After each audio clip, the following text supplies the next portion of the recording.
Osiris.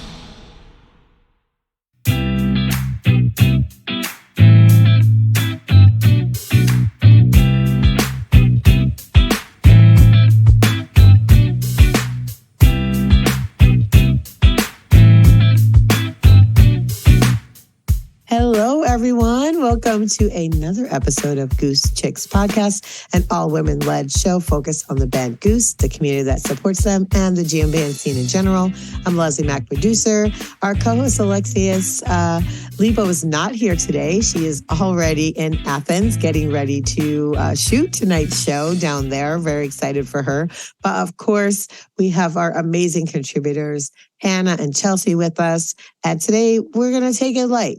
Take it easy. I don't know if you can hear from my voice, but it was a long weekend out here on the road. And so we're going to do some general check-in, some reactions to Goose's Philly and Cleveland shows, and then, of course, our regular segments. But first, of course, brief check-in. Anna, how are you doing? I know you got back super late last night, but how was Cleveland? It was a vibe. How are you feeling today?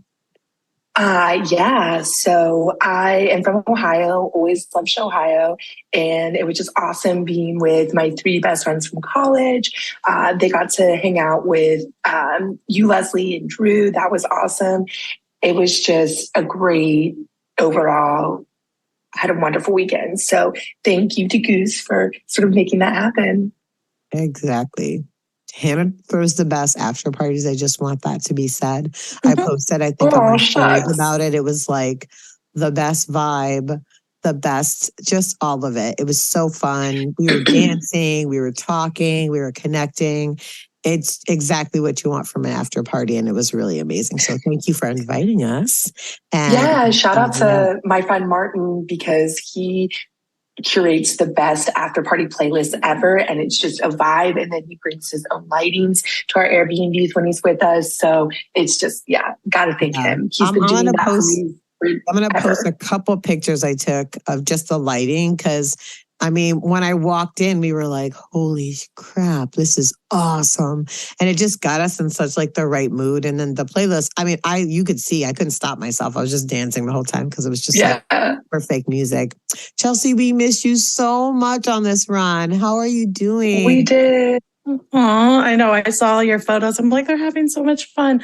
I'm good though. I've just been busy working and seeing live music here at home. So I know there's a lot of shows before I'm going to be back at my next show in Madison. So there's a lot going on, but it was cool to see you guys together having fun. And I'm sad I missed the after party. So Cleveland after party?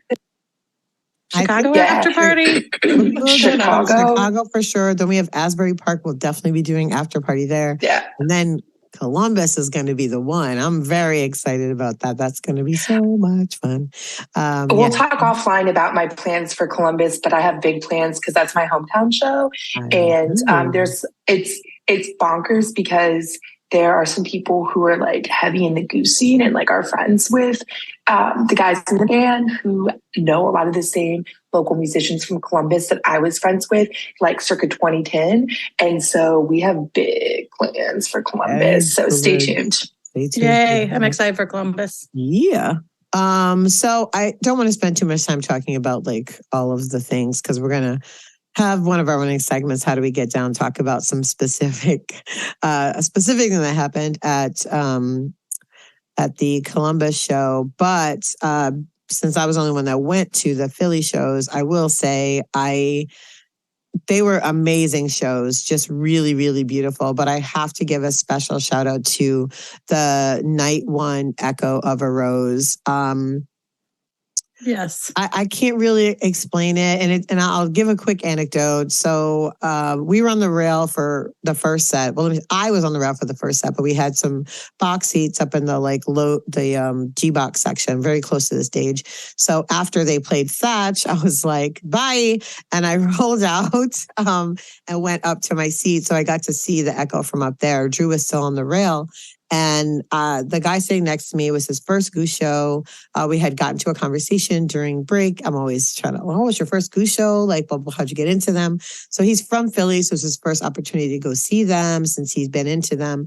And he's like, oh, well, what do like big Goose fans, what do the rail riders be looking for in shows? And I said, well, I will say most of us don't go in with like, we want to hear something. We trust the band. We know they're going to give us what we need.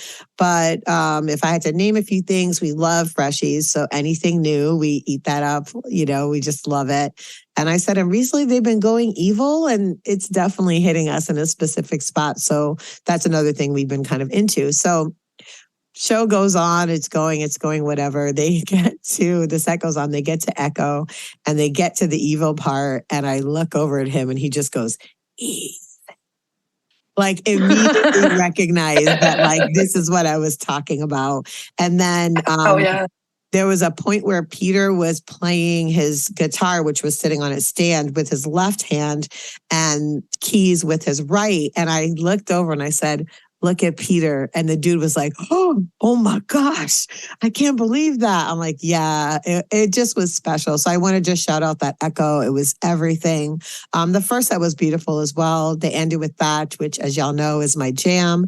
And it was, to me, I think it's the longest Thatch that they've played yet. So they played it the longest. And then of course, Love is a Battlefield is always a winner for the crowd. So that was really fun. Night 2 was great. Really another reborn. We got it again, the faster paced Born, which was really fun. The butter rum and that stellar. Definitely people should check that out. The jam was sick. And then a rare Seekers on the Ridge part 1, part 2, very short and to end the set, which was interesting. And then the encore was really special to Drew, which was Turn on Your Love Light. That was like the first jam song he ever connected with and realized this kind of music was really special for him. Like decades ago, his older brother took him. And so he was like really moved to get to hear Goose to hear it, sing it. So shout out to all of that.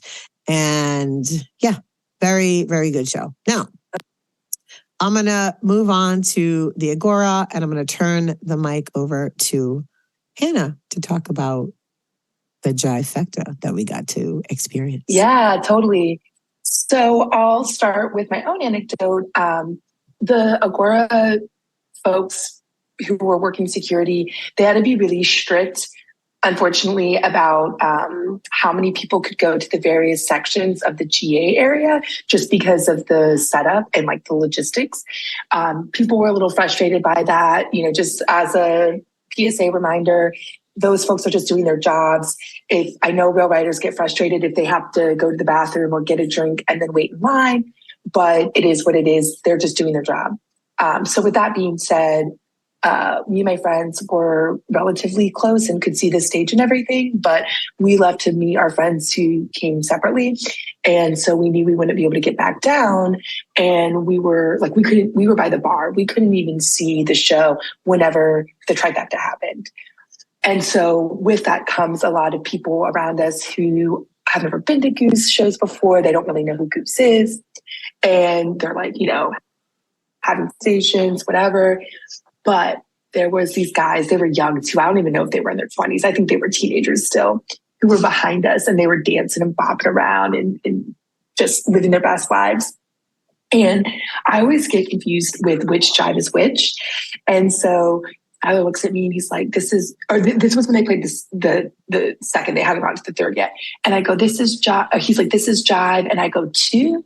And the guys behind us are like, yeah. And so that was just a really cute experience to sort of be vibing and gelling with these really cute young fans who were just, they were what I needed, And so I'll start by that. And we were still around them whenever the Jivefecta happened. And I guess for me, one thing I didn't realize is I thought they had only played all 3 jives like 2 or 3 times prior to Cleveland. But actually, mad shout out to the guys who do people who do the Goose Band Trivia Facebook page, because they broke down a bunch of stats about how often the jives have been performed and everything. I love and that. So, I do too. In there. Yeah, I know. They're so great. And they have like a running stats and everything. My bestie, Tyler, he made the cutoff barely. He's on there. So they're just such a cool group. Definitely follow them if you're trying to learn more about Goose and sort of the trivia stuff. I actually just posted a Jive related trivia question, and it was my first trivia question I posted there. So love them. But this is trivia posted by Dean Nogan, who is one of the admin for that page. And the question was, how many times have the three Jives been played during the same show? And the answer is 6 times. So that includes the Agora show on the 26th, and then also on 8/20/22, 11/13/21, 5/8/21, 11/7/19, and 1/3/19. Shout out to Rachel, who described in the comments that 5/8/21 order and sort of gave some of the answers. And how many times have all 3 Jives been played in order? The answer is once, and that's 11/13/22. So technically we didn't get that this time because there was California Magic in between, but it was still very special. It was definitely my first Jive trifecta. So thank you for that. And that alone made Cleveland work, extra special or magical or whatever. So yeah, I don't know if anyone else has anything else to say about Jivefecta. Yeah, so I got a Jive 2 and a Jive Lee at the St. Louis show last year, but so that was close. That's the closest I think I've gotten to a Jivefecta. But I just wanted to know on the actual songs. I love lyrics, so I was, of course, looking at these lyrics. Jive has already gotten me so many times with the lyrics, but I just want to point out a specific part that really resonates with me, where it says, I don't care what you say about the rules. It's going to drop your jaw to see the things I can do. Soon you'll see you can do them too. Don't waste your days on the endless race. It's not too late to leave it all behind. And this, to me, just really speaks to me because I get so often people saying to me, friends, family, strangers even, like, I'm so jealous of you. Like, you're able to just quit your job and pursue your passions, and you have all this time to go follow your favorite band. And like, I get this all the time, and I'm always just like, you can do that too, right? Like, anyone has the power to change your life and make it what you want. And I think that's what this is talking about. Is like, you don't have to follow the rules. You don't have to follow what society says. I know it surprises you that I can do this, but you can do them too. And it's not too late to leave it all behind. So just remember that when you're looking at someone else's life or, so-called life that you think it is. And, you're thinking, I wish I could do that. You can, people, you can. So pursue your passions. It's important. And I think that's the whole message of this song in particular. And then that's Jive 1, I guess you call it. And then when you go into Jive 2, the main takeaway here for me is just a little bit goes a long, long way. And a lot of the song is talking about like having an opportunity to do it this way, or I could change things up and do it a different way. And it feels like a second part. That's why they're probably Jive 1 and Jive 2. It feels like the second part of that, right? Like me telling someone like, you can do this too. And then it actually coming to the point of like, but are you going to do something different? Now's your chance. And just a little bit goes a long, long way. You don't have to make huge changes either. This could just be small things and just living your life more authentically and not feeling like you have to follow the rules or do it a certain way. So, and then I think Jive Lee is just all instrumental, is it not? Yeah. Right. And so then it's just the cap, so now let's just vibe out, Yeah. That's how I view this trifecta. I love it. You always have the best analysis of these things. Truly. This was my first time seeing the Jivefecta at all. I thought it was cool to have Cali Magic kind of in the middle of the between Jive 1 and Jive 2 in this particular set. Just because I love that song, and also like it fits somehow in terms of the narrative of that Chelsea was just mentioning. And I do have to admit, my favorite is Jive Lee. I love instrumental music generally speaking, but I just find that Goose is able to take instrumentals to a whole nother level. And honestly, for most of Jive Lee, I have my eyes closed and I just let my body and and the sound just like decide how it wants to move through it. And I really love that about it.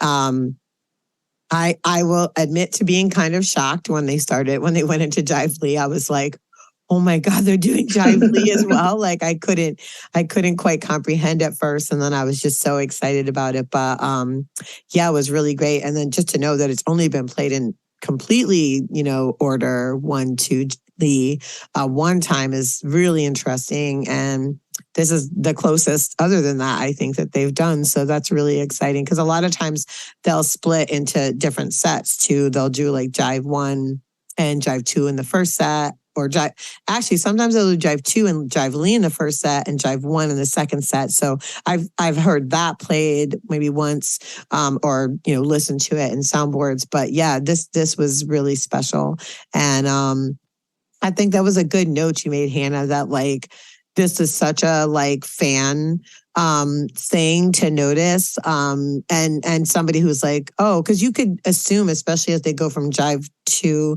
into Jive Lee, that it's just, they're just jamming that song, right? It's just an extension of the jam. But all of us are like, oh boy, we're in for a ride now. It's happening. So I think that's really interesting about it. And then they did Take On Me, which was really great.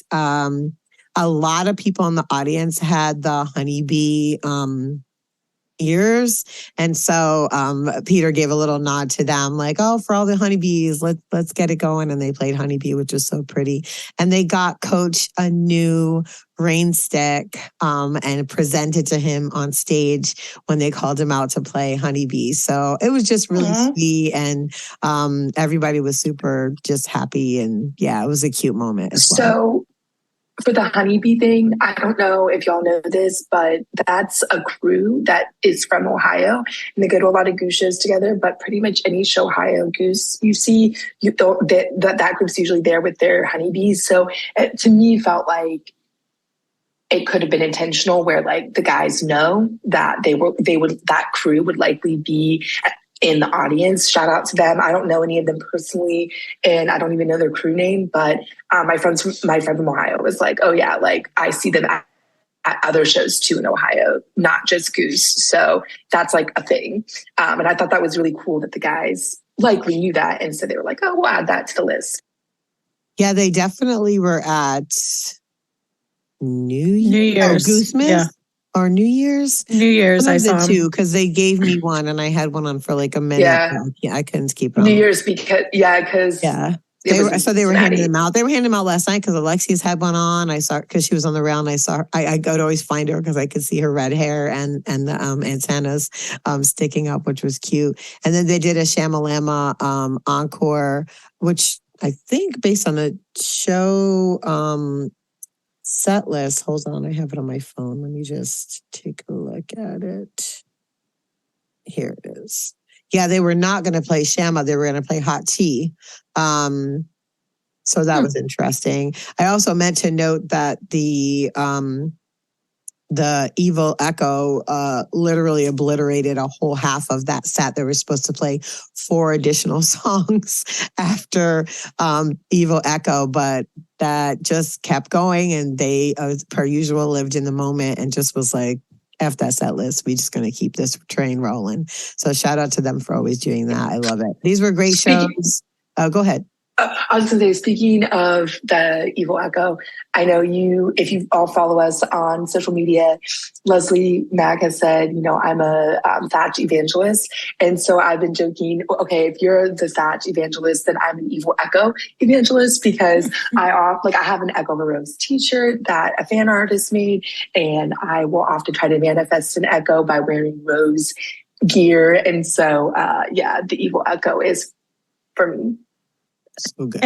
And can we just say how on our live last week, I was talking about the Dark Goose, Evil Goose, just like more of that, please. And then that weekend they came out with the Evil Echo. I was like, I think I did not stream the shows, but I watched that, that song for sure that they posted, and it's so good. Yeah, that's what I'm talking about. They were like, yeah, we got to put this one up. It's too hot to keep to ourselves. Right. And I do think, to me, it's like more evolution of the band, right? We're hearing them play with different sounds, go deeper into jams in a certain direction and being okay about that. I also thought it was funny because during the Arabelo Osiris event, when Peter was asked about the blanket that he has that he took from his mom's house, he specifically said, yeah, like Philly 22, I needed, we went real dark and I had to have a little security blanket.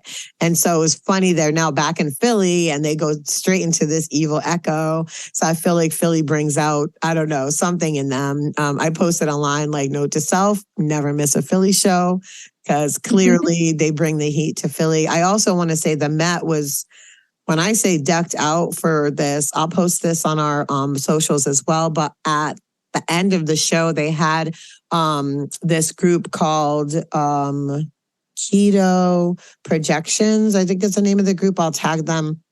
That projected an entire Goose landscape on the entire facade of the Met, which is just white. And it has like windows, and they had the like Goose logo they put together for the shirts for that show that look like the love, statue. And then the dates. And then the middle was just all this like psychedelic stuff. They had like raccoons running through the windows. It was really impressive. Like a bunch of us just crossed the street and just was standing there like taking it all in. And so they really just pulled out all the stops for them. And it was beautiful. And the staff there was really great and wonderful. And they brought me gummy bears. So I'm, if you listen, you're always getting snacks. What is giving me snacks? Because I'm like, I need a snack. And then someone's like, I got you, girl. And then suddenly gummies show up. So shout out to the staff at the Met as well.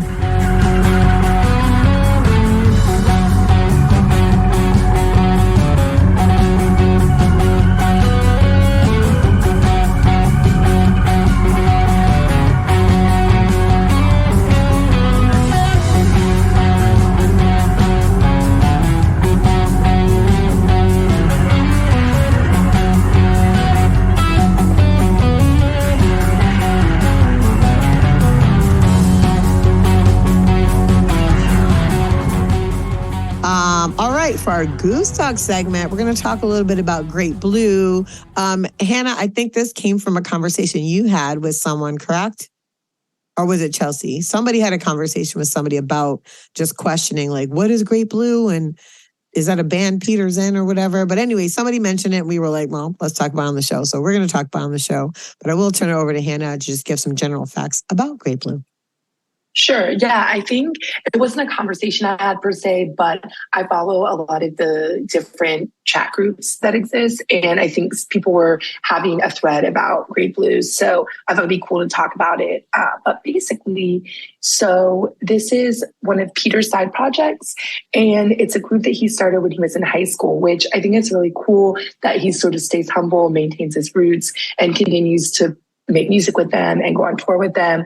But according to their website, they're a progressive rock quartet. And so it's Peter on guitar vocals, Seth on bass vocals, Nick on drums vocals, and Ethan on guitar, keyboards, and vocals. And so their bio says they fearlessly push musical limits with experimental songwriting and intrepid improvisation, featuring Goose's Peter.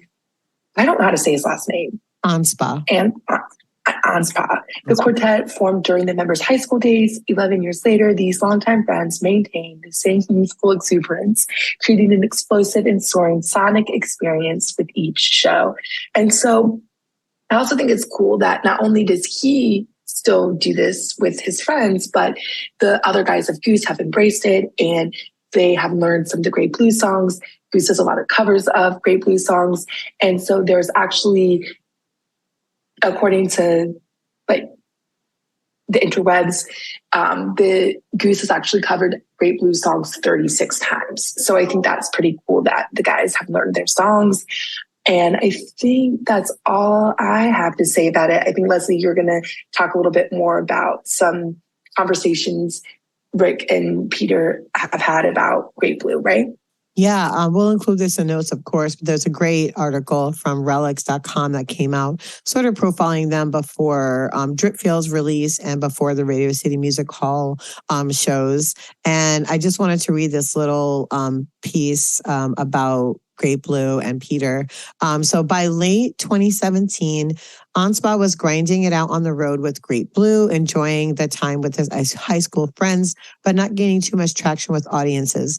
This is when Rick extended him an offer to join Goose, but it came with a complication. There's a quote from Peter. Rick asked if I could play keyboards, but at that time I was exclusively a guitar player. I told him I'd give it a shot, so I practiced for 3 weeks while I was on the road with Great Blue. I had a mini keyboard and a computer. By my first gig, I could play a few of the songs confidently, others not so confidently. It took a few more months of being in Goose to feel like, okay, I can get through a set and play these songs on keyboards. My fourth gig was opening for Spafford on tour. And it was my first time playing in front of a real sold-out audience. A very accomplished keyboard player had played on the Goose record, Chris Onright, another Berkeley alum. And I was like, wow, I hope people don't listen to the record, show up, and feel disappointed. End quote. Anspa set a high bar for himself. When asked to name an early personal highlight on keys, he states, quote, "It might not have been until the fall of 2019. We were on a very special tour that fall because it was the first time anyone had ever bought advance tickets to our shows, and a lot of these small clubs had sold out. I remember we were playing in Columbus, Ohio, and during an All I Need jam, I went up to the synth and took a solo, which I had never really done.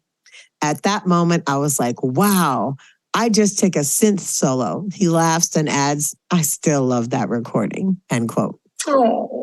So I just thought it was really great. There's also a lot in this article because Rick says that he had an epiphany in deciding to invite Peter to the band. He says, "I was on an exercise bike in my mom's garage, pedaling super hard and sweating while trying to gain clarity on our situation. And all of a sudden, I had this vision that Peter Anspa needed to join the band," he recounts. "It was a very left field thing because we needed a keyboard player, not a guitar player, and he was the leader of his own band. But at the time, I was looking for the excitement of playing music in the basement when you're a kid while your parents are trying to sleep. I was looking for the magic and wonder that comes with discovery of music.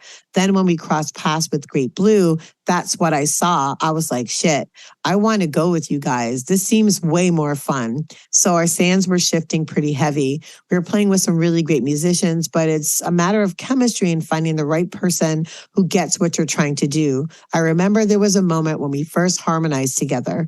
Everyone's got a unique phrasing and the way that they deliver melodies, and it can be hard to connect. But I remember with Peter, he got it right away, and it seemed pretty effortless. So there you go. I just thought that was really cool. Again, I'll include I love that. link to that. The entire article is really great, and some really great tidbits about just kind of this lead up to the Dripfield release and everything. But I just, yeah, those two things are really cool. And I mean, they do harmonize really specially together. I always note that, even if it's one line that Peter, or even one word that he's, harmonizing with it, their blend is really unique and super special. And, since the pandemic, adding Jeff as the third voice, which we're seeing more and more in Goose stages now that Jeff is joining in the harmonies, it's really, really something really, really great. Just another kind of color to Goose. All right, let's move on to our fan art spotlight, and I'll turn this over to Chelsea. All right. So speaking of evil goose or dark goose, today I wanted to talk about This Old Sea Apparel. So This Old Sea is a jam band and goose focused merch shop run by Chris, a creative director from Brooklyn, New York. And Chris's designs break the mold from your typical jam band artwork, instead taking inspiration from music genres like death metal, 90s hip hop, and more. So I came across Chris's work on Instagram, and I actually purchased a shirt the other day because I was like, this is so dope. I haven't seen anything like it. The shirt I got is a Creatures inspired shirt. It says Goose in like a really metal looking font. And then it has some like creepy skull creature graphic. And then at the bottom it says, "Creatures in the night, they're crawling." Ooh, I'm so excited. I haven't gotten it yet, but I'm definitely going to rock it as soon as I get it. I kind of have a metal vibe to me anyways. Like my favorite bar I go to is metal themed, and I rock their merch all the time that has like almost the same graphic. I was looking at it on some of the stuff I already have. So this is right up my alley. He has more shirts as well, some with Silver Rising, Thatch, Elmeg t-shirts, and then he does have other graphic tees and hoodies as well. So check that out. And I wanted to add, I know a lot of people might think this is kind of strange for me because I'm also really about the love and light. But I just want y'all to remember you can't have light without the dark. And we need to remember that. So, I think that like dark times or hard times are the period of most growth. And that's how we grow and change and learn. So we can have all those light times as well. So just keep that in mind when you're listening to Goose and when you see Chris's amazing work. It's awesome. So follow him or check this out on Instagram at This Old Sea Apparel, on TikTok at This Old Sea. And he also has an Etsy shop, This Old Sea. Awesome. I'll be checking that out forthwith, like immediately. I need more Thatch apparel in my life anyways. So yeah. I know. I wish people could have seen your face whenever she said Thatch. Like it was so priceless. Yeah. You're speaking Leslie's love language when you start talking about Thatch merch. Anytime Thatch merch is mentioned, I'm into it. One thing I forgot I was going to do was just kind of name a couple of big favorite songs of Goose that Goose plays that are actually from Great Blue. So Doc Brown is a Great Blue song. Jeff Engborg is a Great Blue song. Pancakes is a Great Blue song. The Whales is a Great Blue song. Time to Flee is a great Time to Flee? No. Yeah, that's right. And then lastly, Yeti. Yeti is a Great Blue song. So I just mentioned that because there's a lot of them that I think are quintessential Goose songs now. And obviously they've turned them into something different as Goose, but the bones were created during Peter's Great Blue era. So yeah, that's... And a note on that, Yeti, This Old Sea just came out before I even wrote, or after I wrote these notes with a Yeti shirt. I think it says he's coming for you. So check it out, guys. Every time they play that, I say he's coming for Drew because Drew loves Yeti. It's like that's just one of his favorite songs. So yeah, it's really great. All right, podcast for Lowdown. I'm gonna throw it back to you, Hannah. Yeah. So one thing we've seen increasingly as we hear from folks who are on tour and at shows is, Goose's fan base is sort of evolving as they get more and more spotlights in sort of mainstream spaces like Jimmy Kimmel and all that, that there's a lack of empathy sometimes at shows. I know for me and my friends personally, we saw sort of bro dude in front of us light up a cigarette inside the Agora, and that was really disappointing. We didn't feel comfortable saying anything just because they were like broy. They clearly didn't know who Goose was. They didn't know any of the songs. And so like, because my friend was like, oh, like if they had been Goose fans like that, but maybe it would have been a little bit different. Like maybe they don't want to miss their favorite song. And I was like, actually, if they were Goose fans, I would have been more comfortable saying something because I would have just been like, hey man, that's not cool.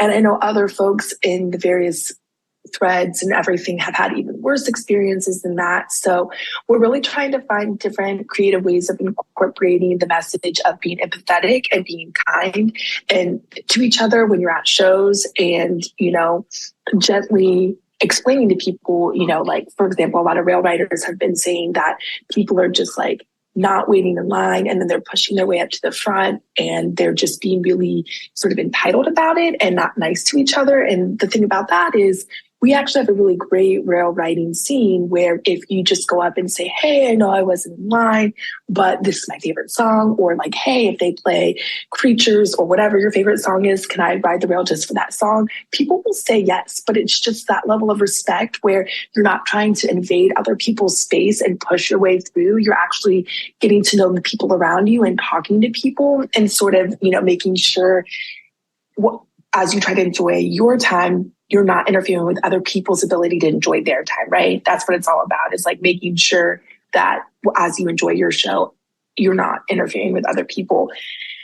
And so I think like long-term, actually, someone just asked on a Facebook post if we were going to dedicate an entire episode to this topic of empathy. And I would love to see that, but we haven't planned that out in our show mappings yet.